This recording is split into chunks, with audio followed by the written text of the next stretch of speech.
Markus 10 vers 31. Maar baie wat eerste is, sal laaste wees, en wat laaste is eerste.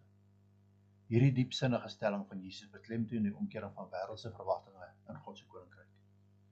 Hierdie vers kom aan die einde van Jesus se gesprek met sy disippels na die ontmoeting met die ryk jong heerser, waarvan ons in Markus 10 vers 17 tot 30 lees. Die jongman het Jesus gevra wat hy moet doen om die ewige lewe te beerwe. En Jesus het vir hom gesê om sy besittings te verkoop en hom te volg.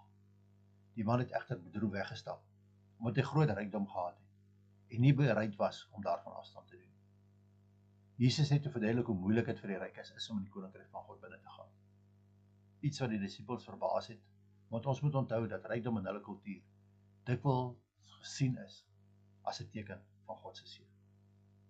In reaksie op hulle bekommernis het Jesus hulle verseker dat diegene wat ter wille van die evangelie opoffer, beloon sal word, beide in hierdie lewe en in die ewigheid.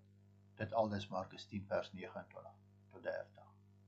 Dan sluit hy af met hierdie paradoksale stelling, maar baie wat eerste is, sal laaste wees, en wat laaste is, eerste.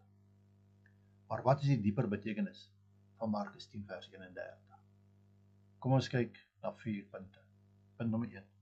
Ommekeer van aardse status in God se koninkryk. In die mensegemeenskap bepaal rykdom, mag en sosiale status dikwels 'n persoon se rang. Jesus leer egter dat God se evaluering anders is. Diegene wat as eerstes in die wêreld beskou word, kan hulle self laaste in sy koninkryk bevind. En diegene wat as laaste gesien word, kan verhef word. Dit het gelyk asof die ryk jong heerser alles gehad het. Rykdom, status en 'n goeie sedelike lewe. Maar sy gehegtheid aan aardse besittings het hom daarvan weerhou om Jesus ten volle te volg. In teenstelling hiermee is Jesus se disippels. Hulle het alles agtergelaat en as laaste in die wêreld beskou, maar sou in God se koninkryk vereer word. Punt nommer 2 is verlossing is nie gebaseer op menslike inspanning.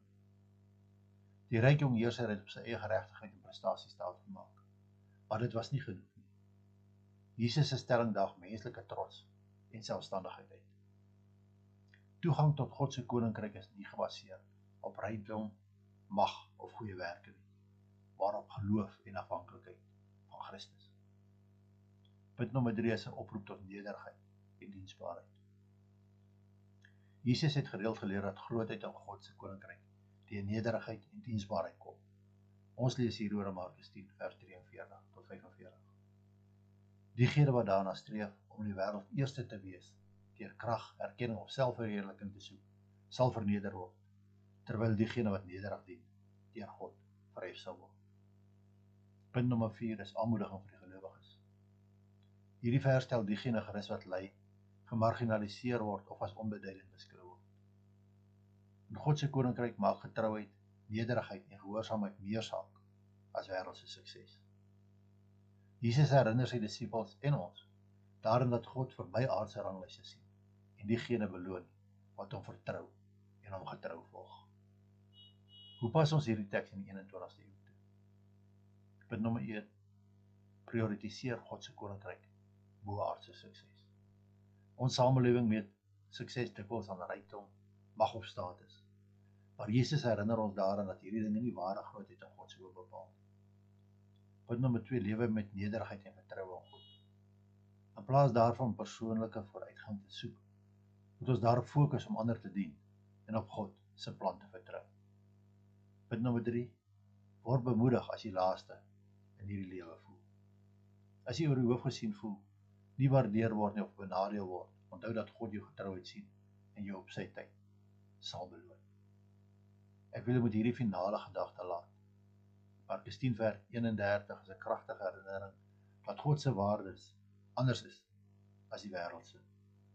Die ware eerstes is diegene wat hulle self verneder, op Christus vertrou en ander dien. Dit is diegene wat in God se koninkryk geëer sal